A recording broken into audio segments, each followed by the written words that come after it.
New castle Christian network NCN TV के talk show आपके मुताबिक में तमाम नाजरीन और आज के पैनलिस्ट को शमशा जावेद की जानब से खुशामदीद। नाजरीन, सब जानते हैं कि 1 मई को हम यौम मजदूर मनाते हैं। 1 मई 1986 को अमेरिका के शहर शिकागो में मेहनत कशों की जानिब से काम के औकात को 8 घंटे मुकर्रर करने के लिए चलाई गई एक मुहिम के दौरान इन पर मुबैना तौर पर पुलिस की तरफ से फायरिंग की गई, जिसके नतीजे में 4 अफराद हलाक हो गए। इस तारीख में हलाक होने वालों को खराज तहसीन पेश किया जाता है और इनकी जद्दोजहद को सलूट किया जाता है। 1891 में अक़वाम मुत्तहदा ने यौम मजदूर मनाने के लिए मुकर्रर किया आलमी सतह पर। तो सवाल ये पैदा होता है कि बहुत सारी तकारीर, फिर तारीरें और रैलियां निकाली जाती हैं। इसका देखना ये है कि जबकि निज़ाम जो है एक सरमायादाराना निज़ाम है, उसकी मुनाफ़कत आप देखें तो एक तरफ मजदूर हैं जिनको बिल्कुल कोई उनका पुरसाने हाल नहीं, ना सियासत में ना रियासत में उनका किरदार नफी के सिफर के बराबर है। गंदम के लिए काफी शोर शराबा भी था, एहतजाज भी किया जा रहा था किसानों की तरफ से, और आज वजीर आजम मियाँ शहबाज साहब ने आज खुद बल्कि देखते हुए आर्डर किया कि इनकी कीमत पर गंदम ली जाए। लेकिन उसके बारक्स जो है वो इतना स्टोर में है कि कहते हैं कि वो कहाँ से कहाँ रखें। ये प्लानिंग की बात है कि वो क्यों दरामद की गई गंदम इतनी कि अब वो संभाल नहीं सकती। इस सब पे वो एक और अलग बात ये भी है कि मैशियत तब तक मुस्तहकम नहीं हो सकती जब हम मजदूर को उसकी जगह नहीं देते या उसकी शनाख्त नहीं देते। आज आज कोई भी उनका रिप्रेजेंटेटिव असेंबली में नहीं है जो इनके हक की बात करे। और इस पर बात करने के लिए आज हमारे पास बड़ी कदावर, यूँ तो सारी शख्सियात हमारे साथ कदावर हैं, और आज स्पेशल जो है वो आयमा साहिबा हैं हमारे साथ। बहुत सारी उनकी खिदमात हैं। Punjab employees social security institute governor body की वो मेंबर हैं। All Pakistan trade union federation Punjab की जनरल सेक्रेटरी हैं। फिर वर्किंग वुमेन ऑर्गेनाइजेशन की सदर भी हैं। बहुत खूबसूरत वो बात करती हैं और बहुत सारे उनके अखबारात में तबसरे भी आते हैं। उनकी राय जो है एक बहुत बड़ी एक मुसम्मम है कि वो ट्रेड यूनियन के साथ भी हैं। तो मैं उनसे आज पूछना ये चाहूँगा कि मजदूर जिनके लिए काम किया उन्होंने, चाहे वो घरेलू मजदूर है, चाहे वो भट्टा है मजदूर है, फैक्ट्रियों में काम करने वाली है, या खवातीन है, या खेतों में काम करने वाली हैं घरों में, तो बहुत सारा लिखा भी जा रहा है, किया भी जा रहा है। आप भी काम कर रही हैं, बहुत सारी तजावीज़ दे रही हैं, लेकिन इनकी हालत जार पे सदार क्यों नहीं आ रहा? बेहतर क्या ऐसी चीजें हैं जो रुकावट हैं कि इनकी हालत जार बेहतर नहीं हो रही?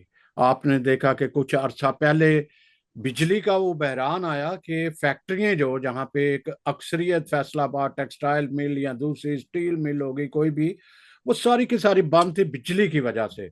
अब हुकूमत कह रही थी जी बिजली पैदा करने के लिए नहीं है, फ्यूल्स है ये वाली। तो ये सारा कहाँ पे खराबी ऐसी है कि आज हमारा मजदूर जारो करा जारो कतार चीख को पकार है, कोई सुनने वाला नहीं है। जी मोहतरमा।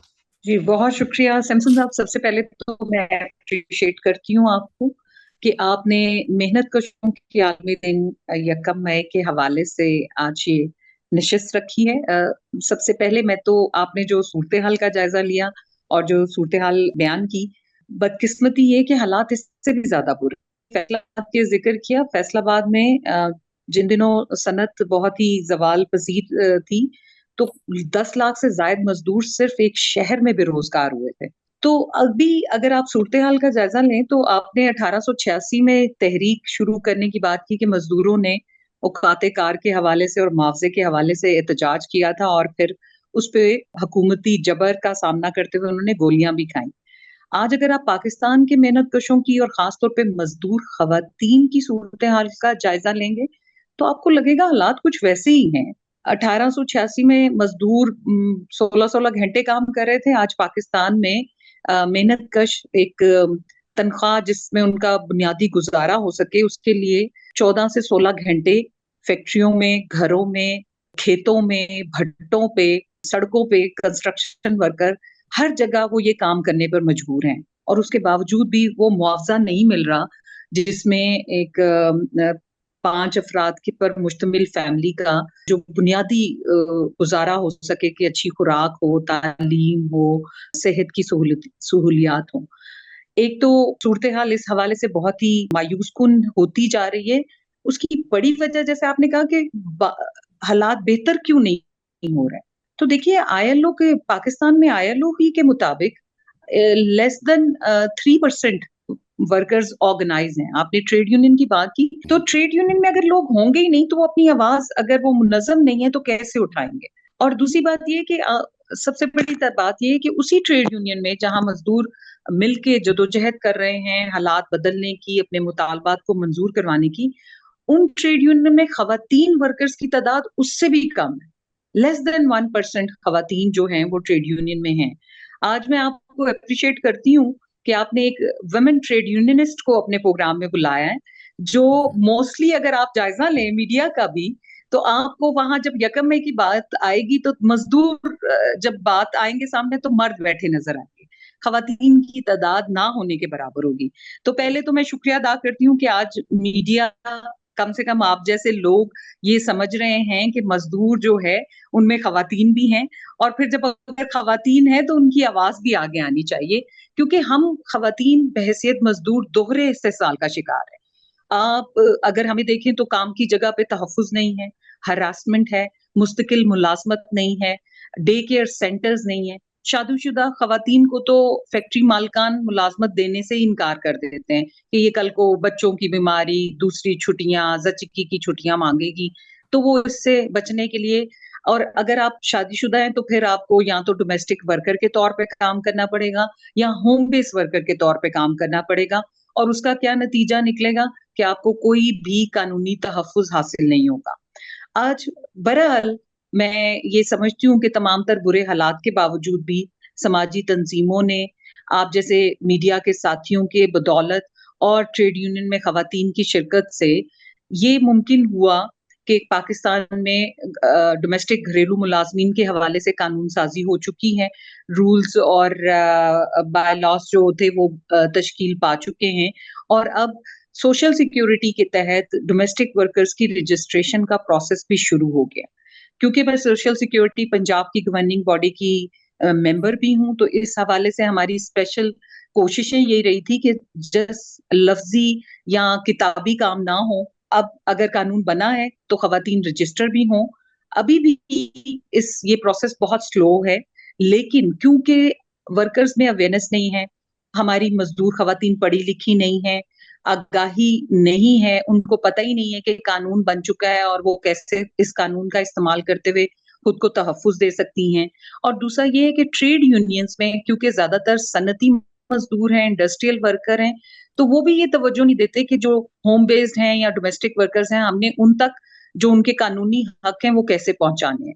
तो मसाइल इस कदर हैं, लेकिन मैं उसके बावजूद ये उम्मीद रखती हूँ कि इन तमाम तर संगीन हालात के बावजूद मज़दूर ना सिर्फ मुनज़्ज़म होने की कोशिश कर रहे हैं और जो एक पॉज़िटिव पहलू ये है कि जिस तरह आपने आज यौम मई के हवाले से ये नशिस्त रखी है, इसी तरह दुनिया की तवज्जो भी है और इंटरनेशनल ऑर्गेनाइज़ेशन जिस तरह आईएलओ है, उसके कन्वेंशन भी एक अहम रोल अदा कर रहे हैं। पाकिस्तानी मुल्क में जैसे आपने सियासत की बात की, सियासत में यहाँ हमारी कहीं पहचान आप पॉलिटिकल पार्टीज़ में देख लें, उनके लेबर विंग्स को देख लें। कहीं आपको नज़र आता है कि जेन्युइन लेबर मूवमेंट में उनका कोई किरदार हो? चाहे वो किसी भी पॉलिटिकल पार्टी का, मैं किसी एक को नहीं, हर पॉलिटिकल पार्टी को देखें, उन्होंने कभी लेबर विंग्स को मुनज़्ज़म नहीं किया। इसी तरह लेबर पार्ट ये जो पॉलिटिकल पार्टीज़ हैं, वैसे तो हर मुद्दे पे शोर मचा रही हैं। लेकिन आज मुझे आप बताइए कौन-सी पॉलिटिकल पार्टी है जो मज़दूरों के मुद्दे पे बात कर रही है? बंद हो रही है, उस पे बात कर रही है, बिल बढ़ रहे हैं, उस पे बात कर रही है। लेकिन हमें आज जो ये हम उम्मीद करते हैं कि हुकूमत ये तवज्जो करे कि मेहनतकशों के क्या सूरत-ए-हाल है, 3 मेहनतकशों को क्या मसाइल दरपेश हैं और आप जिस तरह से प्रोग्राम कर रहे हैं, उम्मीद है कि इस तरह से लोग ये हकीकी जो मसाइल हैं, उनको सुन सकेंगे और कोई ठोस इक़दामात की तरफ कदम बढ़ाएँगे। ये नहीं होगा कि भई आपने एक तरफ ऐलान किया हुकूमत ने कि जी ₹2 की रोटी हम साढ़े ₹4 उन्होंने पेट्रोल पे बढ़ा दिए, तो अवाम को क्या रिलीफ मिला? कुछ नहीं। तो हम ये चाहते हैं कि पॉलिसियों में ख़ास तौर पे मेहनतकशों से मुतल्लिक जब आप पॉलिसियाँ तश्कील दें या उनको रिलीफ की बात करें, तो कम से कम मेहनतकशों को ऑन बोर्ड तो लें।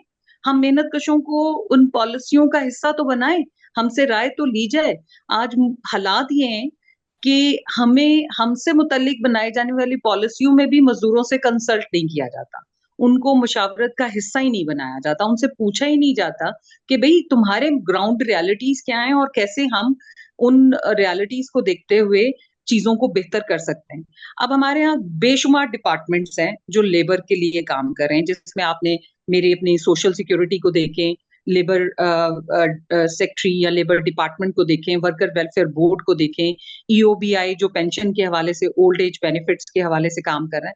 लेकिन कहीं भी कोई ट्रांसपेरेंसी नहीं है, कोई जवाबदेही नहीं है, किसी भी इदारे में मज़दूरों के हवाले से जो कवानीन है, उस पर अमल-दरामद के हवाले से कोई कमिटमेंट नज़र नहीं आती। कहीं भी हुकूमतों की दिलचस्पी नहीं है कि वो इन इदारों को मौसर बनाएँ और इन इदारों को मौसर बना के जो पाकिस्तान के 7 करोड़ से ज़ायद मेहनतकश हैं, उन तक कोई उनका समर पहुँचे और वो अपने हकूक को उसका तहफ़्फ़ुज़ कर सकें और अपने हकूक के तहफ़्फ़ुज़ के हवाले से खुद को मुनज़्ज़म कर सकें। तो बात ये है जी। कि हमें इस वक़्त बहुत से चैलेंजेज़ हैं। हुकूमती सत्ता पे हम जैसे आपने बहुत राइटली पॉइंट आउट किया कि हमारी कोई आवाज़ ही नहीं है। आप मुझे बताएँ कौन से लेबर लीडर हैं जो इस वक़्त असेंबलियों में बैठे हैं? कौन-सी अब वुमेन की सीटें हैं, मखसूस नशिस्तें हैं, पर कोई एक खातून बताएँ जिसको जो वर्कर्स से ताल्लुक रखती हो या जिसने वर्कर्स के स्ट्रगल की हो। तो हम बहुत इग्नोर्ड हैं। हमारी आवाज़ ना ऐवानों में है, ना मीडिया में है, ना ही हम मुनज़्ज़म हैं, हालात के पिसे हुए हम हैं। लेकिन मुझे उम्मीद है कि इस साल यकम मई पे जैसे आपने बहुत इम्पोर्टेंट रखा है कि रियासत और सियासत, तो अगर यही फ़ोकस कर ले, मीडिया ही, तो मुझे लगता है कि एक इम्पोर्टेंट तब्दीली लाई जा सकती है और लोगों की तवज्जो इस तरफ दिलाई जा सकती है। अच्छा, मैं एक बात करना चाह रहा हूँ कि जी, जो जी। हमारा हुकूमती निज़ाम आया, वडेरों का आया, फिर जागीरदारों का आया, फिर बिज़नेसमैन का आया, फिर खान जी। साहबों का वो टाइम आया। ये जो सिस्टम आया, ये तो चाहते ही नहीं कि कोई ऐसा मज़दूर को उसके हक मिले और यही वजह है कि आपको भी याद होगा कि किसी वक़्त फिर ये यूनियन भी ख़त्म कर दी गई। वर्कर जी, यूनियन से जी, ये बड़ा बिल्कुल, अब मुतालबा बिल्कुल। करती हैं।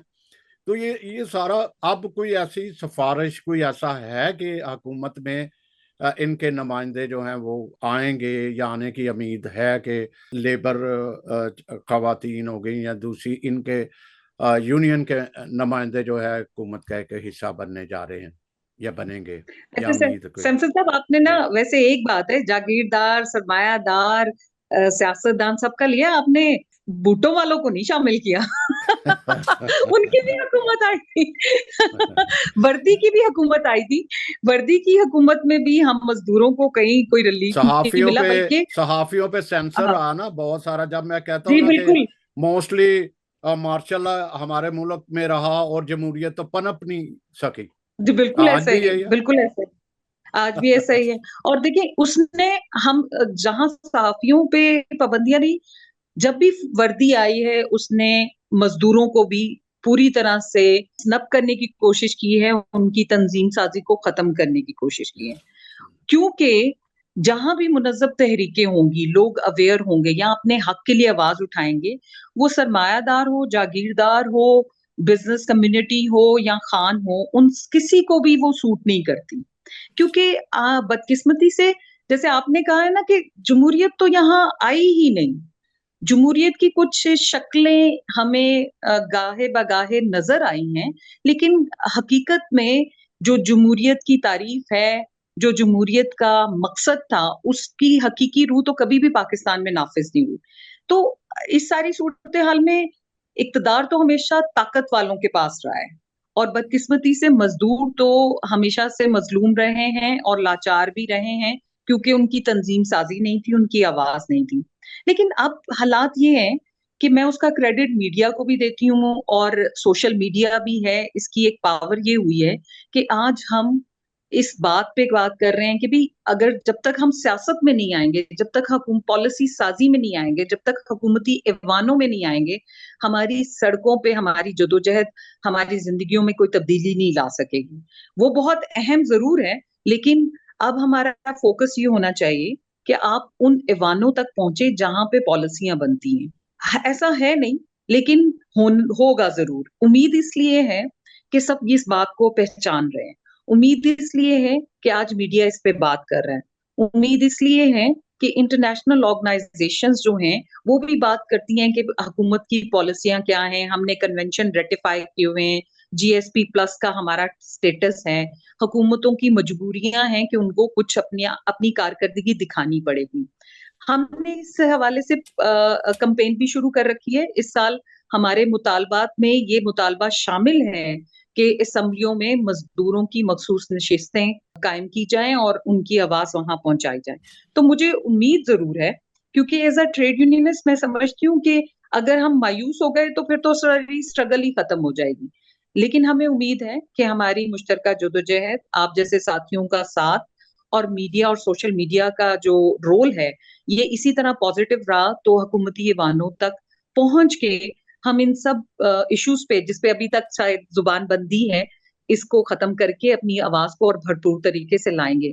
और जिस दिन, मुझे ये यकीन है कि जिस दिन ऐवानों में मज़दूरों के नुमाइंदे पहुँचे, तो हकीकी जमहूरियत की बुनियाद भी उसी दिन रखी जी, जाएगी जी, इंशाअल्लाह। बहुत शुक्रिया, बहुत शुक्रिया। बातें बहुत ज़बरदस्त हुई और ख़वातीन का एक आजकल बड़ा इश्यू चल रहा है और ख़वातीन का जवाब यही होता है कि जी, मर्द का सिर्फ़ यही ख़्याल है कि वो मेकअप की तरह ड्रेस क्या है, लेकिन वो कारकर्दगी को नहीं देखते। वो आप नाज़रीन सब समझते हैं कि क्या इश्यू आजकल चल रहा है। हालाँकि एक बिल्कुल। ख़ातून ने ये बड़ी बुर्दबारी और बड़ी बहादुरी से यूनिफ़ॉर्म पहन के दिखाया, उनको हिम्मत जी, दिलाई जी। दूसरी ख़वातीन बिल्कुल। को, उनको बिल्कुल रिगार्ड है, ऐसा है। लेकिन बिल्कुल है। लेकिन मर्द कहीं फिर भी नहीं समझता। अब चलते हैं हम आपकी आयमा साहबा आपकी तरफ आते हैं।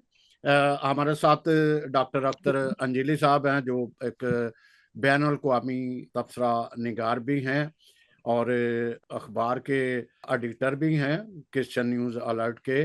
इसके अलावा गेट अवे के बहुत बड़े एंकर के साथ-साथ तबसरा निगार खुद भी पार्टिसिपेट करते हैं, बहुत सारी उनकी सफ़ात हैं और बड़े अच्छा ये है कि है मेडिकल डॉक्टर हैं, अदब और सारा सियासत और उन पे इनका पूरा एक कमांड है। तो मैं डॉक्टर साहब आपको वेलकम कहते हुए आपसे ये पूछूँगा कि अगर हम डेवलप कंट्री में या इंटरनेशनल सतह पे जब मज़दूर को देखते हैं तो काफ़ी हौसला अफ़ज़ा नज़र आती है बनिस्बत हमारी जो तीसरी दुनिया है या पाकिस्तान है, उसकी निस्बत काफ़ी बेहतर लगता है। ख़वातीन के हवाले से भी किसी भी बड़े स्टोर में चले जाओ, किसी भी जगह चले जाओ, ख़वातीन की 90% हैरत की बात है 90% वहाँ पे ख़वातीन नज़र आती हैं। तो आप क्या कहना चाहेंगे कि तरक्की याफ़्ता ममालिक में मज़दूर का क्या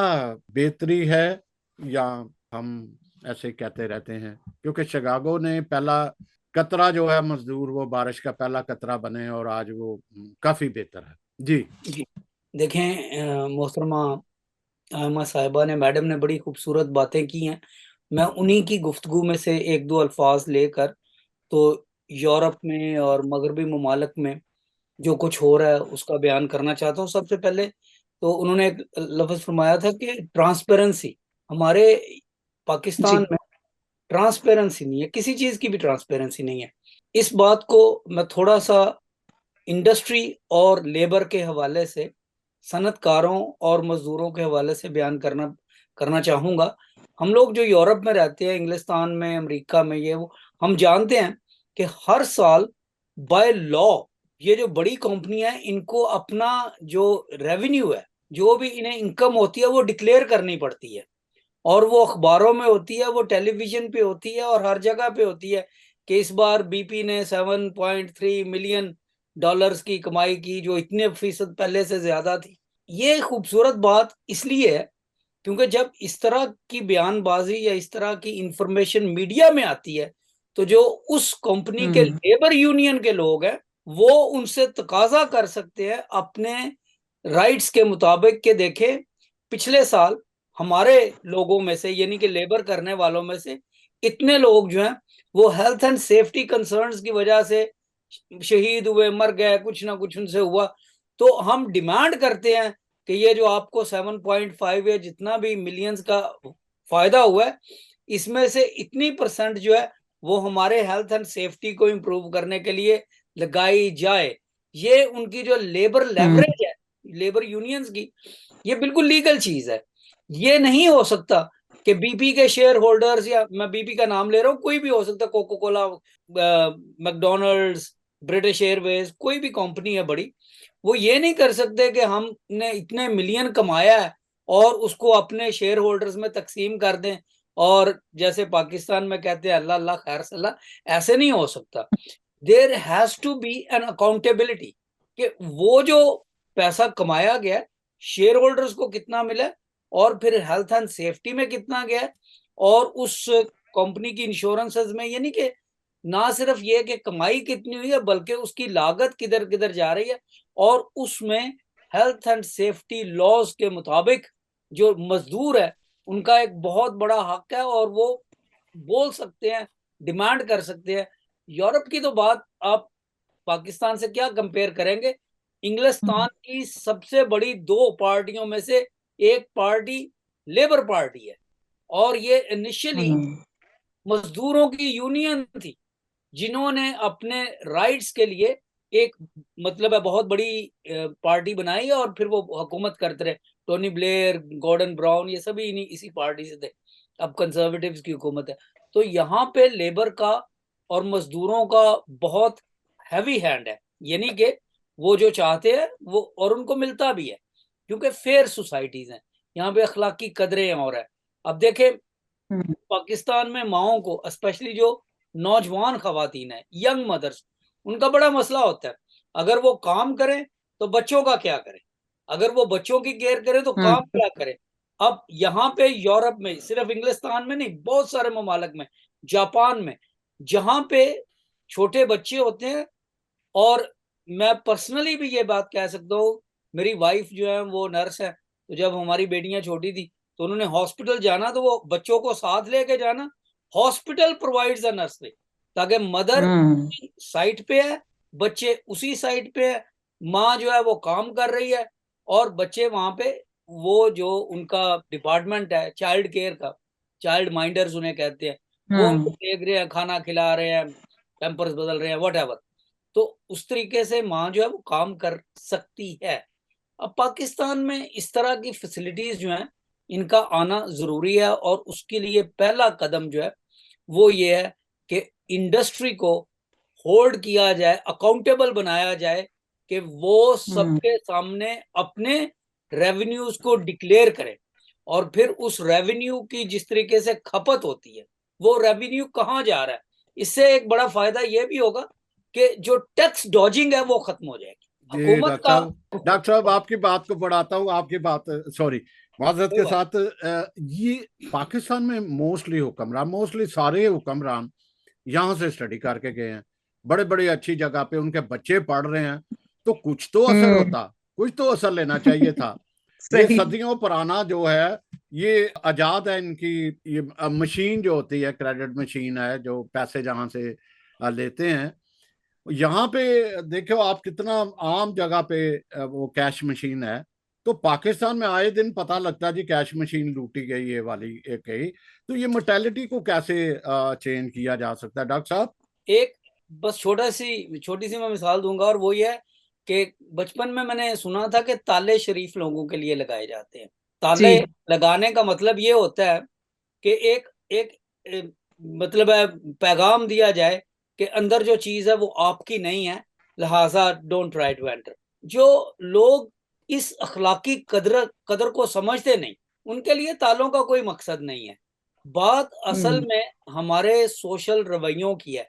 हमारे वो लोग जो यूरोप में आकर 5 साल 6 साल में एमएससी एमए इकोनॉमिक्स वगैरह जो भी आईटी करके चले जाते हैं, वो 5 साल तक उनके प्रोफेसर उन्हें आईटी का इल्म दे सकते हैं और दे देते हैं, और उसका सबूत वो कागज का टुकड़ा भी होता है जिसके ऊपर यूनिवर्सिटी का नाम और उनका नाम इकट्ठा लिखा जाता है। मैं बाज़ का सोचता हूँ कि यूनिवर्सिटियों को शर्म आनी चाहिए कि उनका नाम, उन यूनिवर्सिटियों का नाम ऐसे ऐसे मुजरमों के नाम के साथ एक ही कागज के टुकड़े पर आता है। ये बड़ा ही दिलसोज बात है। लेकिन चले, और 4 साल 5 साल, लेकिन ये वो लोग होते हैं जिन्होंने 40 40 50 50 साल अपने मुल्क में गुजारे होते हैं। तो सैमसन साहब आप खुद ही बताइए कि वो 4 साल कहाँ और 40 साल कहाँ।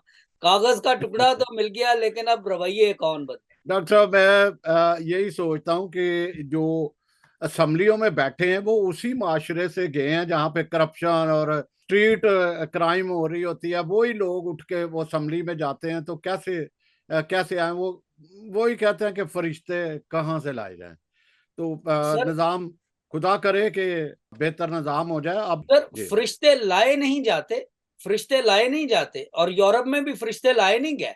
यहाँ पे भी हमारी तरह के इंसान ही हैं। ठीक है, मैं डॉक्टर हूँ, मैं देखता हूँ इनके भी दिमाग खराब होते हैं, इनके भी हार्ट अटैक होते हैं, इनको भी ब्लड प्रेशर होता है। फरिश्ते कोई नहीं है। लेकिन बात दरअसल ये है, इंसानी कदरों को, इंसान को इंसान समझने की बात है।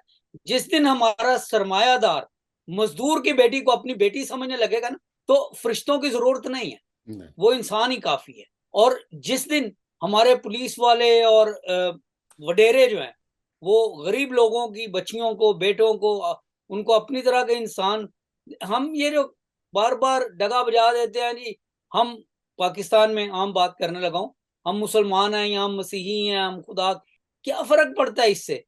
अब जब उसकी मखलूक नहीं मानते, तो अब कुछ भी नहीं है। और ये फर्क है उन लोगों में और यूरोप में, क्योंकि ये यहाँ पे rights are equal, everybody is right.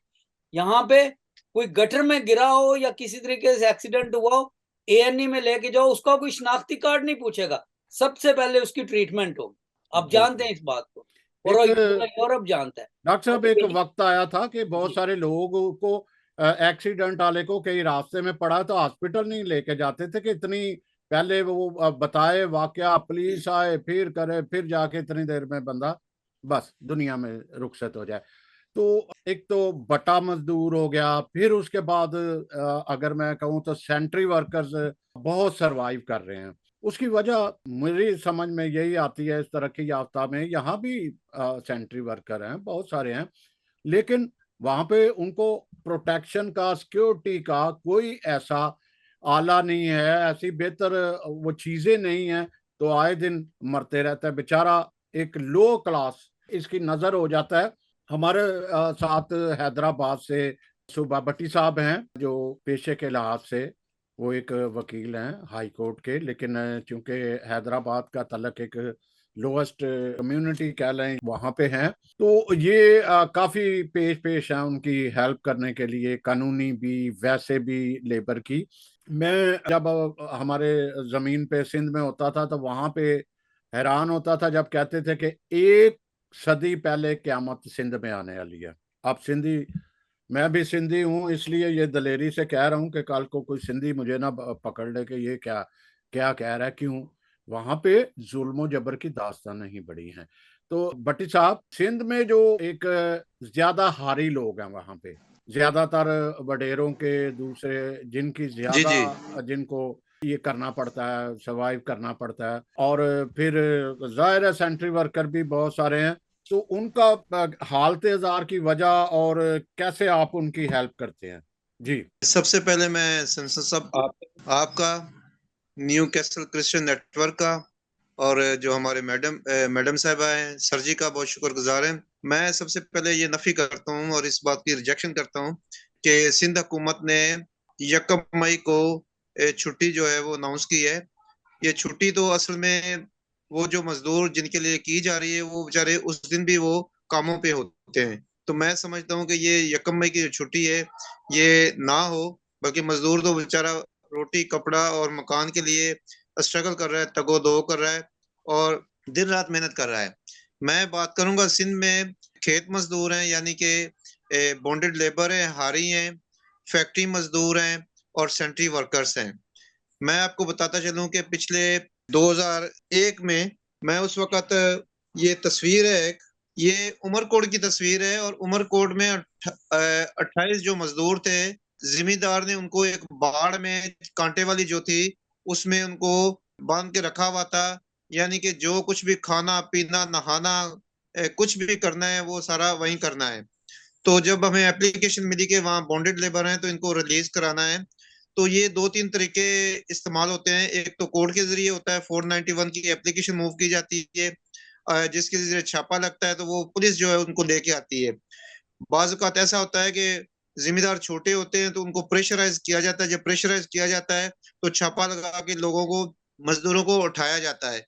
तो ये भी हमने काम किए। तो अब अभी तक हमने तकरीबन 20 फैमिलीज को रिलीज कर चुके हैं, और जब रिलीज किया है तो वो फिर बहुत सारे कैंप हैं सिंध में, बॉन्डेड लेबर जो कैंप है रिलीज होने के बाद, हारी कैंप है, उनको हारी, चूंकि सिंध में ये जो मजदूर है खेत मजदूर, इनको हारी कहते हैं। तो कोटरी में है, सिकंदराबाद में है, अडेरो लाल में है, और बहुत सारे 5-6 कैंप है जो कि रिलीज होने के बाद उनको वहां छोड़ा गया। आसमा जहांगीर को हम आज याद करते हैं, जिन्होंने बॉन्डेड लेबर के लिए बहुत काम किया, और आज उनका प्रोग्राम भी था लाहौर में, तो हम खराज तहसीन भी पेश करते हैं उनकी खदमात को। और जिन्होंने सिंध में आकर HRCP के जरिए और मुख्तलिफ जो ऑर्गेनाइजेशंस थी उनके जरिए काफी काम किया, और लोगों को एम्पावर किया, लीडर को एम्पावर किया, एक्टिविस्ट को एम्पावर किया कि वो इस पे काम करें और ये जो बॉन्डेड लेबर का जो इशू है इसको खत्म किया जाए। हम देखते हैं कि सिंध असेंबली में ज्यादातर जो लोग बैठे हैं वो सारे जिम्मेदार हैं, और वो किस तरह चाहेंगे कि ये बॉन्डेड लेबर खत्म हो। तो मैं अप्रिशिएट करता हूँ कोर्ट्स को और एक्टिविस्ट को और human right commission of Pakistan को और मुख्तलिफ ऑर्गेनाइजेशंस को, जिन्होंने स्ट्रगल करके थ्रू कोर्ट, थ्रू छापा इनको रिलीज किया। बहुत सारे लाखों जो हारी थे, मजदूर थे, उनको आजाद किया। उनकी सूरत ये है कि इनको 24 घंटे ये काम करते थे, बाज़ का जंजीरों से बांध के रखा जाता था, और उसके बाद जो है जब ये छापा पड़ना शुरू हुआ, कोर्ट के जरिए लोग शुरू हो गए, तो इन्होंने आहिस्ता आहिस्ता कोशिश की कि ये जो हारी हैं इनको जो है अभी ये कोई अपने पास रखे नहीं, इनको छोड़ दिया जाए। तो आज हारियों के बच्चे वकील बने हुए हैं, एजुकेटेड हो चुके हैं, नर्सिंग में जा रहे हैं, और मुख्तलिफ शोबाजात में वो अभी एजुकेट हो रहे हैं और आगे बढ़ रहे हैं। तो ये 20-25 साल का जो अरसा है, हमारा एक दोस्त हुआ करते थे आफ्ताब अहमद चौधरी, ये HRC पे लिंक करते हैं, और इन्होंने बहुत बड़ा काम किया। हम भी उन्हीं हाथों से निकले हैं। हम छोटे एक्टिविस्ट हुआ करते थे, तो जब ये काम शुरू किया तो उन्होंने कहा कि ये काम में बहुत विसत है, ताकत है, इज्जत है, सपोर्ट इनको करें, लोगों को, इनको इन पे हाथ रखें। मोहतरमा, मैं आपसे जी पूछता जी हूँ, जब तक ये करते हैं, ये हालत आपने देखी कि सिंध में क्या हालत जी, है, बिल्कुल और ऐसा ही है। ये गवर्नमेंट ही जिम्मेदार होती है हमेशा, रियासत ही वहाँ के लेबर के लिए या इतना जुल्म और जबर के लिए।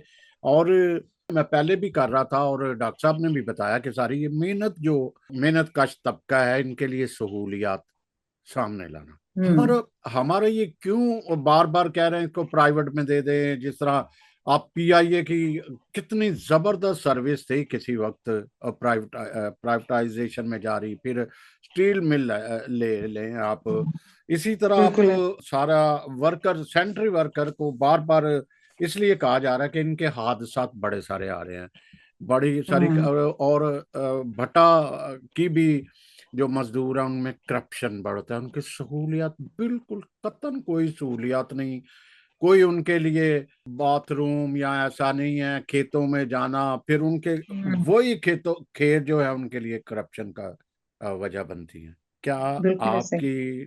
आप इतना बड़ा काम कर रहे हैं, बड़े ट्रेड यूनियन और वोमेन के लिए, इस तरह कोई ऐसे प्रोजेक्ट या ऐसी सिफारिशात इनके लिए, छोटा तबका जो एक जिसको हम मिनॉरिटी की भी कह सकते हैं, कई लोग हैरान परेशान थे कि भट्टा पे क्रिश्चियन लोग भी काम करते हैं, तो जब हमने देखा तो उसे तो 90% क्रिश्चियन लोग थे। जी जी ऐसे ही। तो इनका इनका पुरसाना क्या होगा? आपने बहुत कुछ बताया कि इनके प्रेजेंटेटिव हुकूमत में जरूर होना चाहिए। आप क्या सोचते हो इस सारा देखिए, सबसे पहले तो सिनेरियो? हालात हालात तो बहुत ही अफसोसनाक और बल्कि मैं कहूंगी शर्मनाक है। जब ये जिस तरह की एक्सप्लेन कर रहे थे हमारे एडवोकेट साहब, बात ये है कि ये शर्मिंदगी पूरी दुनिया के सामने बहैसियत इंसान, बहैसियत कौम हम सब के लिए है कि आज हम यहाँ पे इंसानों के साथ क्या सलूक कर रहे हैं। जहां दुनिया में जानवरों के हकूक की बात हो रही है, माहौलियात की बात हो रही है, आप हकूक की बात कर रहे हैं, वहां आज इंसानों के साथ हमारे मुल्क में इंसानों के साथ क्या रवैया है। ब्रिकलिन पे काम करने के जो भट्टा मजदूर हैं, आपने बात की खेतों में उनको जाना पड़ता है, सब जितने रेप केसेस ब्रिकलिन भट्टा मजदूर खवातीन के साथ हैं, अगर उसके हकायक सही मायनों में, क्योंकि रिपोर्ट नहीं होते, लेकिन अगर रिपोर्ट होना शुरू हो तो ऐसी शर्मनाक सिचुएशन है, ऐसी शॉकिंग है, ऐसा डरा देने वाले और खौफनाक हकायक होंगे कि वो शायद हमारी हुकूमतें कभी चाहेंगी भी नहीं कि वो किसी तरह से सामने आए, क्योंकि वो उनकी नाकामी को, उनकी नाअहली को, उनकी अदम दिलचस्पी को पूरी तरह से साबित करती हैं कि यहाँ हुक्मरान सिर्फ अपने इक्तदार और ताकत के लिए आ रहे हैं। उनका मकसद कहीं भी अवाम की या जो इस्तेसाल हो रहा है जिस तबके का, उसकी बेहतरी नहीं है।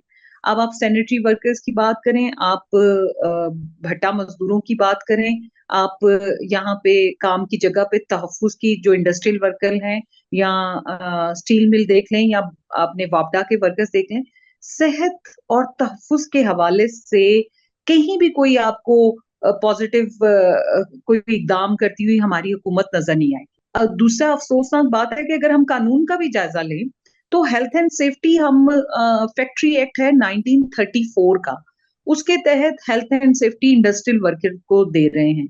हमारे मुल्क में हेल्थ एंड सेफ्टी के हवाले से कोई इंडिपेंडेंट कानून भी नहीं है जिसके जरिए अपने एग्रीकल्चर के वर्कर्स को, अपने भट्टा मजदूरों को, अपने डोमेस्टिक वर्कर्स को प्रोटेक्ट कर सकें कि वो जो भी काम कर रहे हैं उसमें उनकी सेहत, उनका काम की जगह पे तहफ्फुज, जिनसी हरासगी से तहफ्फुज, ये मुमकिन बनाया जा सके। अब इस मुल्क में कानून है कि आप काम की जगह पे खवातीन को या किसी भी फर्द को हरासा नहीं कर सकते। पर्सन का लफ्ज यूज किया गया है।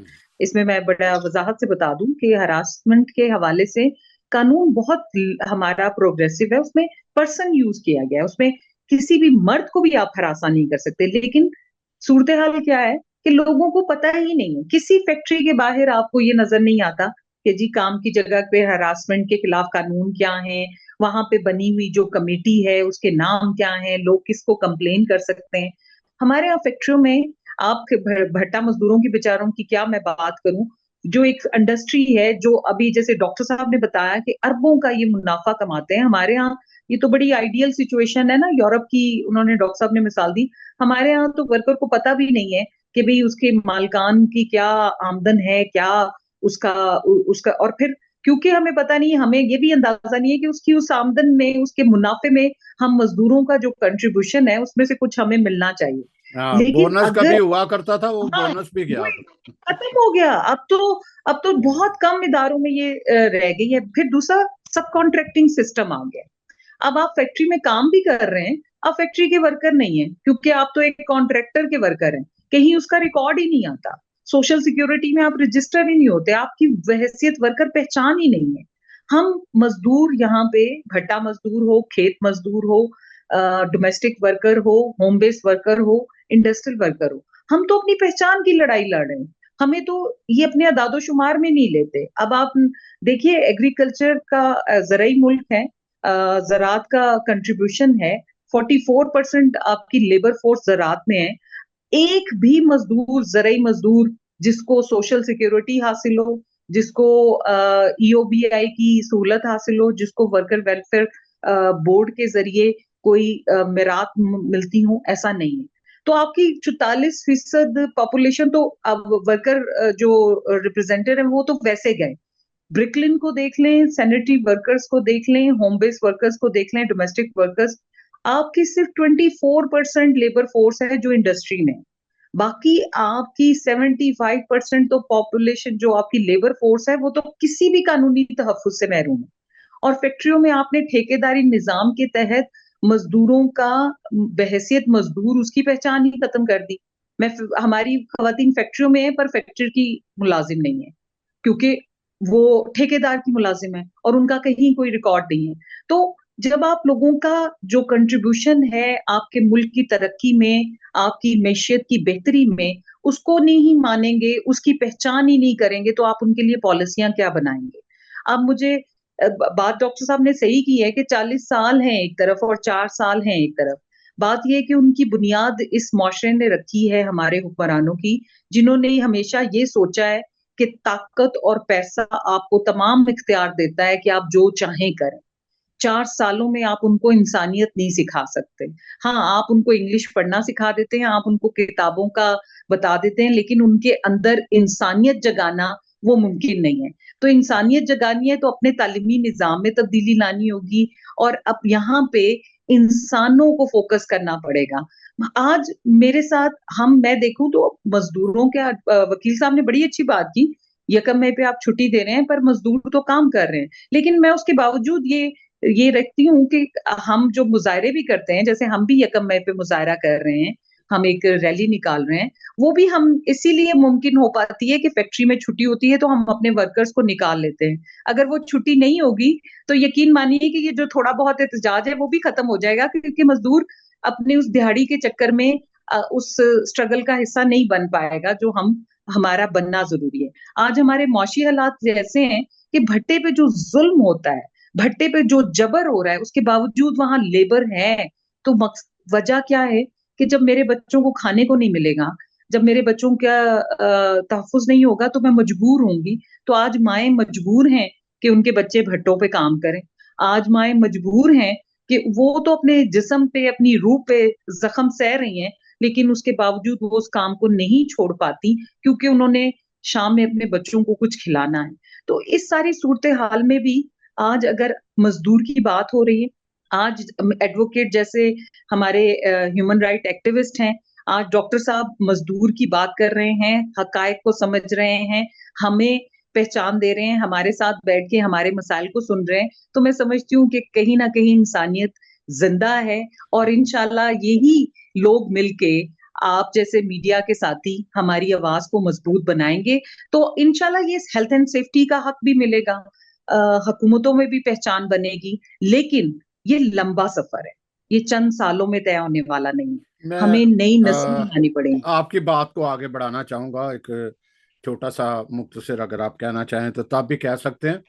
कुछ सालों से नहीं बल्कि 13 से पीछे भी चले जाएं, जिन्होंने कानून साजी करनी है, जी जिन्होंने जी सोचना है अवाम की, गरीब की फलाह बहबूद की, वो तो इक्तदार के लिए दस्ते गिरबां हैं। जी, बिल्कुल ऐसे ही। वो तो कुछ और देख रहे हैं। तो पिस तो गरीब रहा, पिस तो जी, बिल्कुल गरीब रहा, ऐसे ही। उनको क्या परवाह। उनको तो ये भी नहीं पता कि आटे की बोरी है कितने की, दाल कितने की, ये भाव अगर इनको पूछे तो इनको तो कतई नहीं पता कि भाव क्या है, क्या मार्केट का है। तो ऐसी सूरत हाल में कैसे ये चलेगा।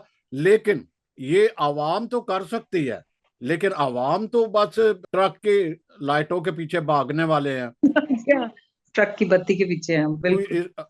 हाँ, ट्रक की बत्तियों के पीछे। तो ये सारा कुछ अलमिया बड़ा है। तो इसका मतलब यही है कि आवाम को जो है वो जागना पड़ेगा, वो सोचना पड़ेगा किसका साथ दे रहे हैं, क्यों दे रहे हैं, क्या क्यों किसी के हाथ में कठपुतली बन रहे हैं। कठपुतली ना बने तब ये इनकलाबात आ सकता है। तो फिर जब आप किसी को हकूक नहीं देंगे तो फिर तो यही आएगा ना, फिर बैनर उठाया हुआ कि मेरी मर्जी। अब मैं जी आगे क्या देखिए, बोलूं जी कि जी जी जी जी, बिल्कुल ऐसा ही है। देखिए, मैं समझती हूँ कि एक तो कोई भी तहरीक है, हम उसको किसी भी सोच से देखते हैं, किसी भी नजरिए से देखते हैं। मैं उससे एग्री कर सकती हूँ, डिसएग्री कर सकती हूँ, लेकिन मैं समझती हूँ कि जहां भी लोग आवाज उठाते हैं ना, ये पॉजिटिव साइन है। कोई भी अगर रेजिस्ट कर रहा है ना, आज मुजाहमत खत्म नहीं होनी चाहिए। कहीं भी हुक्मरानों को ये पता चलना चाहिए कि लोग मुजाहमत करेंगे। हाँ, मैं ये कह सकती हूँ कि ये मुतालबा गलत है या ये मसला नहीं है, बात ये होनी चाहिए। लेकिन मैं मुजाहमत जो भी करता है, मैं उसकी सपोर्ट करती हूँ कि कम से कम जबर के खिलाफ कहीं ना कहीं कोई रेजिस्ट कर रहा है।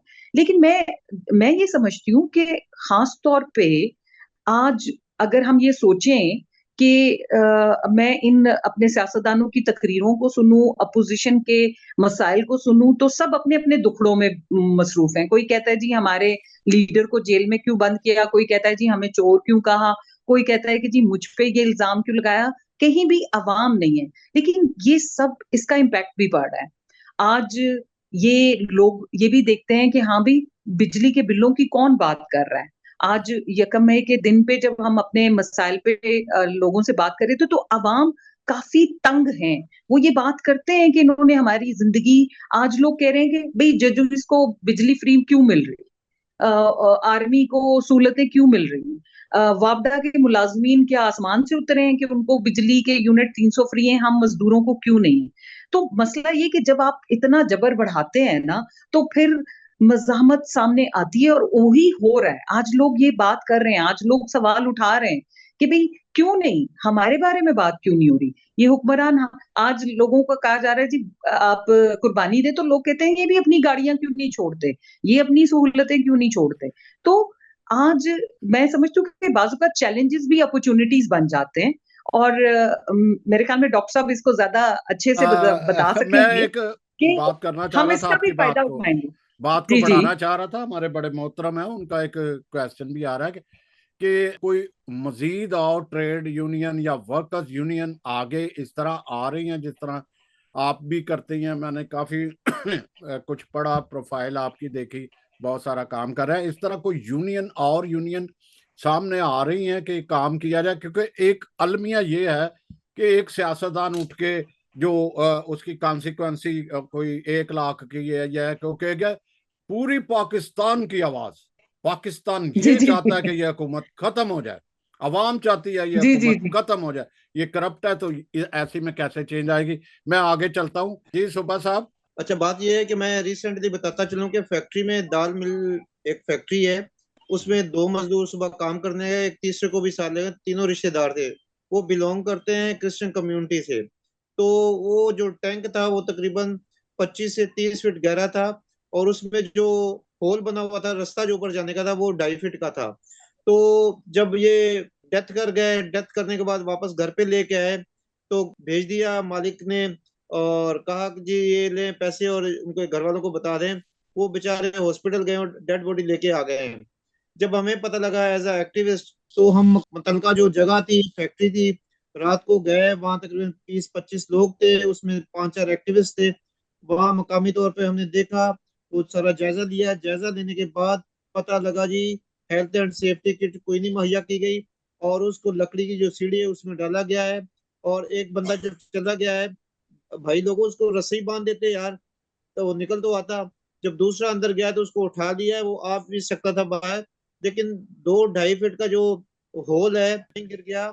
और तीसरे बंदे कहते हैं बीच में जाओ, तो तीसरा बंदा जब जाने का वो कहता है मैं नहीं जाऊंगा। इसका मतलब ये हुआ कि वहां कुताही हुई है। आज भी फैक्ट्री में हेल्थ एंड सेफ्टी किट का कोई वहाँ आंसर नहीं है, कोई पॉइंट नहीं है, कोई वहाँ सामान नहीं है। तो हमने प्रेशर बिल्डअप किया। प्रेशर बिल्डअप करने के बाद 4-5 दिन हाईलाइट इसको किया। जब हाईलाइट किया तो वो जो लोग थे वो तो बेचारे इसको दफना रहे थे।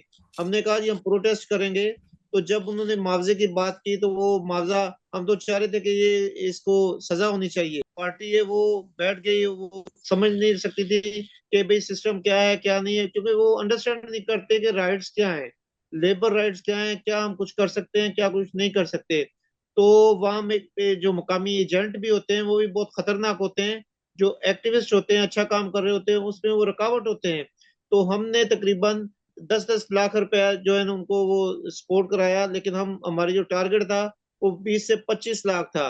तो कम से कम वो जब पार्टी खुद क्या जाती है जी छोड़े जी आप कौन हो, तो फिर बड़ा दिल दुखता है। इसी तरीके से एक मुस्लिम और एक क्रिश्चियन वो खुले मेन हॉल में वो डूबे हैं।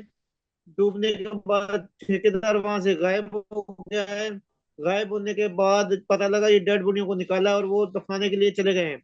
अभी वो दफनाने ही वाले थे तो हमने कहा जी आप रुकें, ये बकरी का बच्चा नहीं है या हरन का बच्चा नहीं है या बिल्ली का बच्चा नहीं है जो डेथ कर गया है, शहीद हो गया है। ये इंसान है, ये कुताई हुई है और ठेकेदार की ये कुताई है। वासा का फर्ज था कि अगर ये गटर भरा हुआ है तो कम से कम इसमें सेफ्टी की तो दफन लिया, प्रोटेस्ट किया, प्रोटेस्ट किया, हालांकि वो कॉन्ट्रैक्ट पे थे, कॉन्ट्रैक्ट को पैसा नहीं मिलता, लेकिन फिर भी तो कह रहे मैडम की बात बिल्कुल सही है कि ये प्रोसेस, ये जद्दोजहद, ये मुसलसल जद्दोजहद है। ये एक नहीं, दो नहीं, 3 दहाइयां नहीं, 4 दहाइयां नहीं, ये चलता रहेगा इंशाल्लाह। इसकी जो जीत होगी वो मजदूर की जीत होगी। आज मजदूर को एजुकेट करने की बात है, आज मजदूर को अवेयरनेस देने की बात है, आज मजदूर के साथ खड़े होने की बात है, क्योंकि आप एक खड़े होते हैं तो 10 आपके मुखालिफ होंगे। तो मैं समझता हूँ एज अ एक्टिविस्ट अपनी जद्दोजहद को जारी रखे। मेरे जो पेरेंट्स थे वो सेंट्री वर्कर थे। जब हम हॉस्टल में पढ़ा करते थे तो वालदा जब हम घरों पे आते थे तो वालदा घरों पे काम करती थी और सड़कों पे झाड़ू लगाती थी, तो फीस के लिए पैसे कहते थे तो अम्मा कहती थी बेटा दीवार के उस तरफ खड़े होना है, वहां मैं आऊंगी तो आपको पैसा दूंगी। वो कहती थी कि आप पढ़ रहे हो तो वो जो दूसरे लोग हैं वो ये नहीं देखें कि हसद करेंगे, तासुब करेंगे, डिस्क्रिमिनेशन करेंगे, तो बराए मेहरबानी वहां आपने खड़े होना है। आप यकीन करें पसीना क्या दुपट्टे के पल्लू से जब वो पैसे खोलती तो पसीना गिरता था, गर्मी के दिन थे। तो मैं जब लेके आता तो हम कहते कि यार ये किस हाल में है। तो हम अल्लाह ताला का शुक्र करते हैं, माँ बाप का शुक्र करते हैं जिनके तवस्सुत से हम हॉस्टलों में पढ़े हैं, सेमिनरियों में पढ़े हैं। तो आज खुदा का शुक्र है एज अ एक्टिविस्ट और अपना रोल जो है वाइटल रोल जो है कम्युनिटी में अदा कर रहे हैं। तो हमारी जद्दोजहद जारी रहेगी। सेंट्री वर्कर्स के लिए मैं कहूंगा कि सेंट्री वर्कर्स पूरे सिंध में MKM, पीपल्स पार्टी और मुख्तलिफ जो सियासी पार्टियां हैं उनके लोगों को भर्ती किया गया है म्यूनसिपालिटीज में। भाई लोगों अगर उनको भर्ती किया गया तो काम कौन करेगा।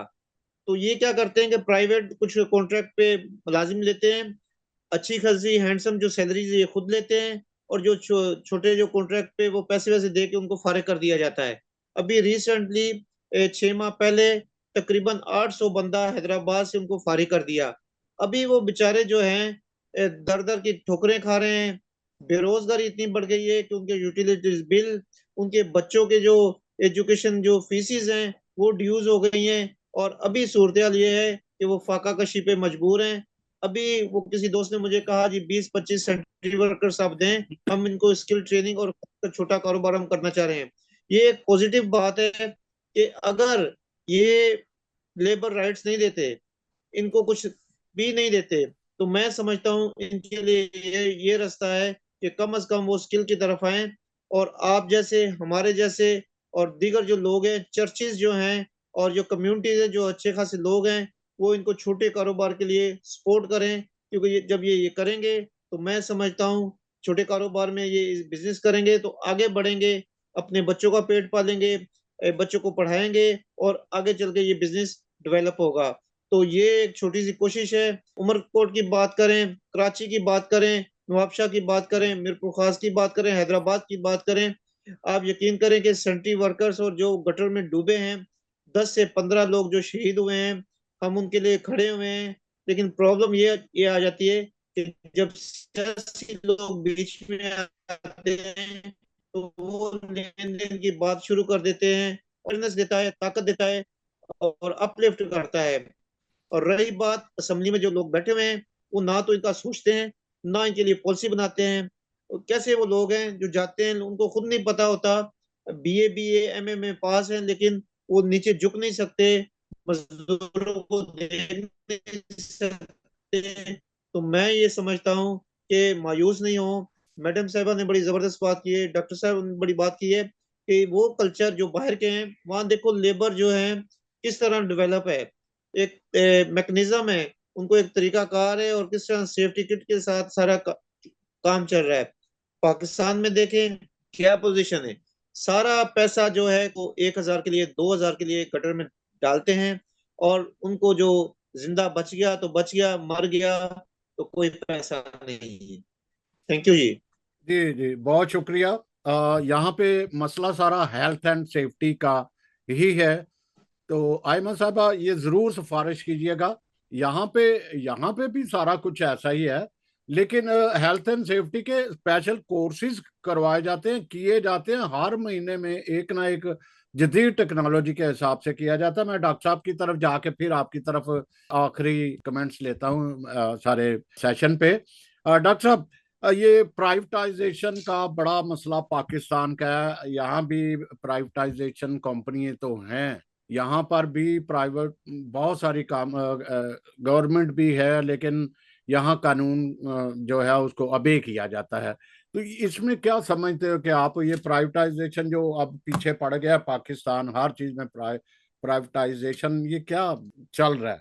क्या गवर्नमेंट बोझ तले, ये जाहिर है कि वो अपना बोझ जो है कम करना चाह रही है गवर्नमेंट खजाने पे। जी जी देखिए, बात ये है कि पाकिस्तान में इज्तिमाही फलाह का कॉन्सेप्ट बहुत कम है। हम लोग कहते हैं कि जी मेरा सेहन, मेरा बेड़ा साफ होना चाहिए, और कूड़ा उठा के गली में फेंक दे वो किसी और का मसला है। जो मेरा घर है वो तो साफ हो गया, ठीक है। अगर वो गली प्राइवेटाइज कर दी जाए, मुझे दे दी जाए, तो मैं फिर वो गली भी साफ रखूंगा, ठीक है। लेकिन जब तक वो गली जो है वो मोहल्ले की मुश्तरका है, तो फिर कोई फर्क नहीं पड़ता। वहां पे पुराने सोफे फेंको, वहां पे पुरानी टोकरियां फेंको, कुछ भी मेरा तो नहीं है ना। ये एटीट्यूड जो है, ये प्राइवेटाइजेशन पे हमारी कौम को मजबूर कर रहा है। किसी जमाने में पीआईए का नाम होता था और उनका स्लोगन होता था great people to fly with, fly PIA. फिर उनका स्लोगन होता था fly PIA, it's just like coming home. और मुझे याद है जब मैं तालीम के लिए उन दिनों में सफर किया करता था, I used to prefer PIA. Hong Kong, Manila, Singapore, इधर उधर, आई ऑलवेज, मैं बाकी फ्लाइट्स को छोड़कर पीआईए की, ये 80s की बात है। लेकिन फिर आहिस्ता आहिस्ता, और पीआईए ने दुनिया की 33 कंपनियों को, एयर कंपनीज को उड़ना सिखाया है। यानी पायलट्स तैयार किया करते थे हम। अब मेरे पास फॉरेन वो नाम नहीं आ रहे, अफ्रीका के चंद मुल्क थे, वियतनाम और इस तरह से लाओस वगैरह के पायलट ट्रेनिंग के लिए आया करते थे पीआईए के पास। लेकिन उसके बाद क्या हुआ कि ये जहाज तो जी गवर्नमेंट के है, ठीक है। मैं एक दोस्त से कराची में मिलने गया एक दिन, तो उनके घर में पीआईए के तौलिए जिसके ऊपर वो पीआईए का लोगो, मैंने कहा सर ये क्या? वो जी मेरा कजन, जो वो कजन नेफ्यू जो है ना, वो पीआईए में काम करता है। क्या? और तुम ये सारा लोग सारी चीजें वहां से PIA, very sorry to use this words, PIA का बेड़ा गर्क होना था। इसलिए क्योंकि वो किसी का अपना सहन नहीं था, वो गली थी जिसमें पूरी कौम का आना जाना था, सबका इख्तियार था, और किसी ने उसका ख्याल नहीं किया। पीआईए के तौलिए घरों में चले गए, साबुन की टिक्कियां घरों में चली गई। ये एटीट्यूड बहुत गलत था। यहाँ पे बड़ी बड़ी कंपनियों में लोग काम करते हैं, ऐसा नहीं होता, और यही वजह है कि वो कंपनियां चल रही हैं। अच्छा, अभी ये हेल्थ एंड सेफ्टी के हिसाब से कुछ बातें मैं जल्दी जल्दी कर दूं, फिर मैडम आयमा से उनकी मजीद गुफ्तगू सुननी है, बहुत अच्छी गुफ्तगू फरमा रही हैं। आज इन्हीं तो के नाम है आज की शाम। जी, पहली बात तो यह है कि सैनिटरी वर्कर के हवाले से सबसे ज्यादा इंटरनेशनल मीडिया आप देखें तो शायद पाकिस्तान का नाम आता है। कभी आपने सुना है हॉलैंड के सैनिटरी वर्कर्स के बारे में, आइसलैंड के सैनिटरी वर्कर्स के बारे में? कहीं नहीं, क्योंकि वो निजाम बिल्कुल सही चल रहा है। हॉलैंड के बारे में आपको खूबसूरत बात बताता हूँ, जो उनकी हेल्थ मिनिस्टर है, वो सुबह 1.5 घंटे अपने ऑफिस के इर्द गिर्द खुद सफाई करती है, then she goes changes and sits in the office. Check out. Bracknell में जब मैं तालीम हासिल कर रहा था, तो उस वक्त जो काउंसलर थी, खातून थी, she used to take care of the whole council area आधा घंटा, और वो फ्री में किया करती थी, क्योंकि वो हुवर होता है, वो उठा के करके ये वो, उसके बाद चाय वाय पी, कपड़े बदल के, देन शी वाज वर्क। हमारे यहाँ ही सफाई करना जो है वो एक मायूब काम समझा जाता है। हालांकि हम इन द सेम ब्रेथ क्या देते हैं जी, सफाई निस्फ ईमान है। वो भाई, अगर सफाई निस्फ ईमान है तो सफाई करने वाले इतने बुरे कैसे हो गए? वो तो आपके 50% फेथ के डिफेंडर्स हैं।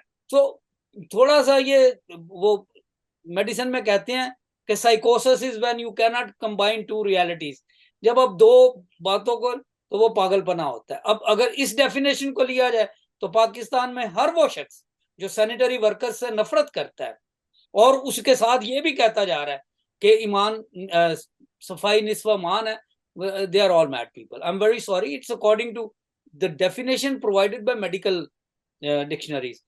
एक और छोटी सी बात, पाकिस्तान में जब हम राइट्स की बात करते हैं, हेल्थ एंड सेफ्टी की बात करते हैं, तो हमारा एक अजीब सा तासुर बन गया है, और वो ये है कि पाकिस्तान का मुहिब्बुल वतन वो है, या पाकिस्तान की सोसाइटी पे उसका एहसान है जिसने अस्पताल बनाया, जिसने किडनी सेंटर बनाए, जिसने फ्लांग कोई बहुत बड़ा कारनामा किया है, कोई स्ट्रक्चर बनाया, कोई मॉन्यूमेंट बनाया। 2022 या 2021 की बात है, यहाँ पे जब हीट वेव आई तो 3 लोग जो है वो हीट एग्जॉस्शन का शिकार हुए। यूरोप ठंडे ममालिक है, मैं इंग्लिस्तान की बात कर रहा हूँ, यूके की, पूरे यूके में 3 लोग 1 2 3 हीट एग्जॉस्शन से हॉस्पिटल में लाए गए, और पब्लिक हेल्थ इंग्लैंड ने पूरे यूके के डॉक्टरों को हीट एग्जॉस्शन के ऊपर नोटिस भेज दिया कि तमाम लोगों को बताओ कि हर रोज कम से कम 2 लीटर पानी पीना है। यहाँ पे यूके में जहाँ पे टेम्परेचर जो है वो हमेशा ठंडे ही रहते हैं, 40s में होते हैं, बहुत भी हाई हो 30s 40s में। पाकिस्तान में जहाँ पे 47 48 तक टेम्परेचर जाता है, वहां पे भट्टा मजदूरों के लिए पानी नहीं है। वहां पे जितने भट्टा मजदूर हैं और जितने लोग ट्रेनों पे और ये गाड़ियों के ड्राइवर्स हैं, लंबे रूटों पे जाते हैं, मैंने पाकिस्तान में काम किया हुआ एज अ डॉक्टर कराची में, लाहौर में, kidney failure day in day out, हर दूसरा बंदा, हर तीसरा बंदा 50 60 70 में जाके वो किडनी फेलियर का नुकसान जा रहा है। उसके बाद जो शख्स वहां पे डायलिसिस लगाएगा, मशीन लगाएगा, साथ तस्वीर खिंचवाएगा, अखबार में आएगा, उसकी बड़ी बात है जी उसने 10 डायलिसिस यूनिट्स लगवाया। अगर उसी पैसे से ये इल्म आम कर दिया जाए कि पाकिस्तान में 2 नहीं बल्कि 4 लीटर गर्मियों में आप पानी पिए, तो आप यकीन करें, I speak as a government registered GMC registered doctor, Pakistan में किडनी फेलियर के अदादो शुमार बहुत कम हो जाएंगे। लेकिन इस तरफ कोई नहीं आता। अस्पताल बनाना है, उस वक्त बनाना है जब तक वो किडनी फेलियर में जाएगा, फिर हम इलाज करेंगे डायलिसिस यूनिट के साथ, जापान के बने हुए डायलिसिस यूनिट के साथ तस्वीर भी लगेगी, चौधरी साहब ने 6 डायलिसिस के यूनिट्स लगवा दिए हैं। अगर वही पैसा वो simple water hydration, ideal hydration, और ये कौन लोग हैं? ये हमारे भट्टा मजदूर है। ये कौन लोग हैं? ये सैनिटरी वर्कर्स है। ये कौन लोग हैं? जो ट्रेनों पे और गाड़ियों पे, बसों पे ट्रेवल करते हैं। मुझे याद है पाकिस्तान में एक बार मैं लाहौर से पिंडी जा रहा था, आम सी बस थी, उस वक्त ये अभी मोटरवे नहीं था शुरू हुआ, जीटी रोड था, तो वहां पे जो कंडक्टर ऊपर था वो बेहोश हो गया, इतनी गर्मी थी। पाकिस्तान में कितने लोग बेहोश होते हैं, हीट स्ट्रोक्स होते हैं, हीट एग्जॉस्शन होती है, स्टेटिस्टिक्स का पता नहीं। यूके में 3 लोगों को हीट एग्जॉस्शन हुई है, तो पूरा एनएचएस इंग्लैंड का पब्लिक हेल्थ डिपार्टमेंट जो है, it came into action. Videos बना दी गई, take care of your kidneys, take care, drink water वगैरह वगैरह। और हम लोग, हमारी कुछ नफ्सियात ऐसी बन गई है कि अगर आप किसी को पानी दें, किसी को पानी के लिए कहें, तो वो आपका मजाक उड़ा लेंगे। लेकिन अगर उसी गांव के 10 लोग जो हैं किडनी फेलियर में, आप उनके लिए डायलिसिस यूनिट लगा दें, तो आपको वोट भी मिल जाएंगे, हार भी पहना दिए जाएंगे, और our psychology, our priorities are all upside down. मजदूरों का हाल ये जरूरी नहीं कि हम उनके लिए कोई बड़े काम करें। जैसे अभी वकील मोहतरम फरमा रहे थे कि लिटिगेशन और उसके बाद उनके साथ खड़ा होना है, ताकि उन्हें पता हो कि उनके हकूक क्या है। जैसे अभी मैडम फरमा रही थी कि ये लंबा सफर है, मैं बता रहा हूं कि we need to do little things and then never mind who gets the credit. जरूरी बात नहीं कि डायलिसिस मशीनों के साथ तस्वीरें लगाई जाएं और हार पहनाए जाएं और वगैरह वगैरह, ऐसी कोई बात नहीं है। मैं एज अ डॉक्टर कह रहा हूं कि पाकिस्तान में अगर पानी, साफ पानी की फ्राहमी को यकीनी बना दिया जाए भट्टा मजदूरों के लिए, फैक्ट्रियों के लिए, तो हमारा किडनी फेलियर का, किडनी डिजीजेस का जो प्रॉब्लम है वो पाकिस्तान में 50% से कम हो जाएगा with in 10 to 50 years। 10 to 15 years, 10-15 साल में आपके जो डायलिसिस के मरीज हैं वो आधे से कम रह जाएंगे। So nice, so nice. Aima साहबा, आप इसको जी वाइंड अप कीजिएगा। ये सिफारिशात, बड़ी अच्छी बातें आई हमारे सामने, बहुत अच्छी है। और इसका मतलब ये है कि ये बातें आप अपने ट्रेड यूनियन या वोमेन वर्कर्स या इस तरह या गवर्नमेंट लेवल पे भी आप जद्दोजहद करेंगे और आएंगी।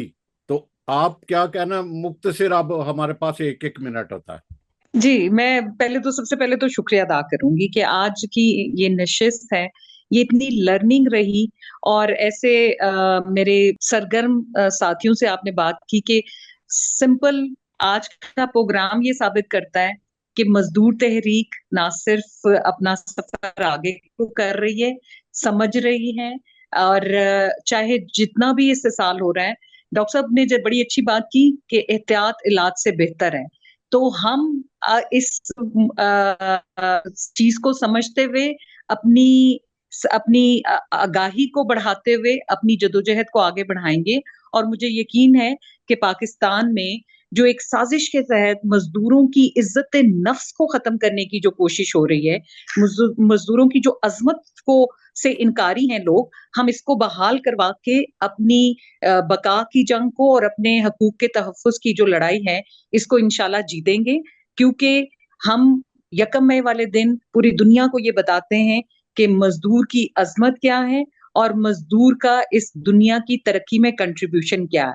और इंशाल्लाह जिस दिन इस मुल्क के हुक्मरान और दुनिया इसको मानेगी तो मजदूरों की हालात में बेहतरी आएगी और पाकिस्तान में खास तौर पे मेहनतकश खवातीन जिस जबर, जुल्म और इस्तेसाल का शिकार हैं, हम सब मिलके आगाही के सफर के साथ अपने मीडिया के साथियों की मदद के साथ इंशाल्लाह हालात में तब्दीली जरूर लाएंगे। जी, बहुत शुक्रिया। सुबह साहब कुछ कहना चाहते हैं कि खुदा हाफिज किया जाए? जी मैं ये कहूंगा कि सर बाकी ये जो प्राइवेट सेटअप है वो डॉक्टर साहब ने बड़ी अच्छी बात की है कि इसकी नौबत क्यों आई है।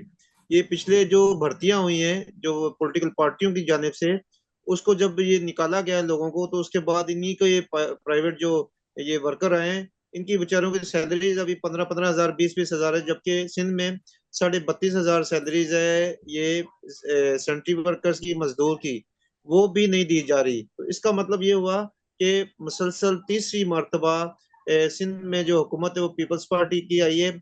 अगर ये 15 साल ऐसे ही आगे और आए तो मेरा ख्याल है कि ये कोई अमल दरामद नहीं होगा।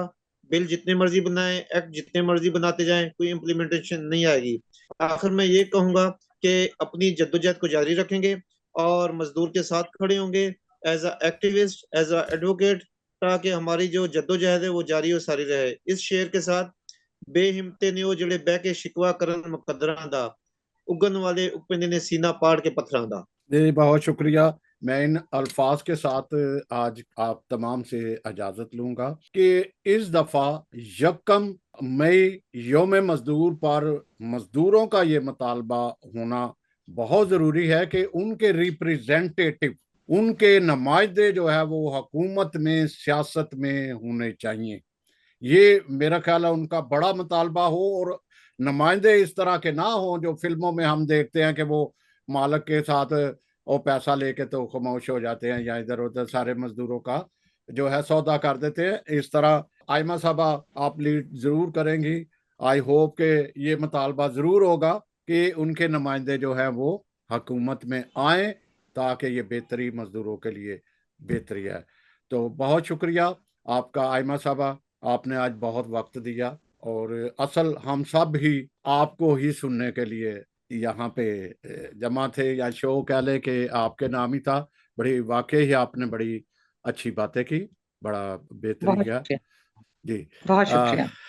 थैंक यू डॉक्टर साहब, आपका भी बहुत शुक्रिया। आप भी मसरूफ होते हुए भी और कई दफ़ा आप काफ़ी सेहत खराब के बावजूद भी आते हैं और काम, बहुत सारा काम कर रहे हैं। बहुत शुक्रिया। और सुबह साहब, आज नेटवर्क की वजह से आपके आपके साथ ज़्यादा स्टोरियाँ नहीं हो सकी, सिंध की हालत ज़ार पे ज़्यादा बात नहीं हो सकी, हमें अफसोस रहेगा। ठीक फिर हो हम गया था, ठीक हो गया। हाँ अब फिर करेंगे और इजाज़त चाहते हैं तमाम नाजरीन से और ये तवक्को करते हैं कि अवाम, पाकिस्तानी अवाम हक और सच पे खड़ा हो। ये मत देखे कि ये कौन है कौन नहीं, वो ये देखे कि मैं किसको वोट दे रही हूँ, किसके हमायत कर रहा हूँ।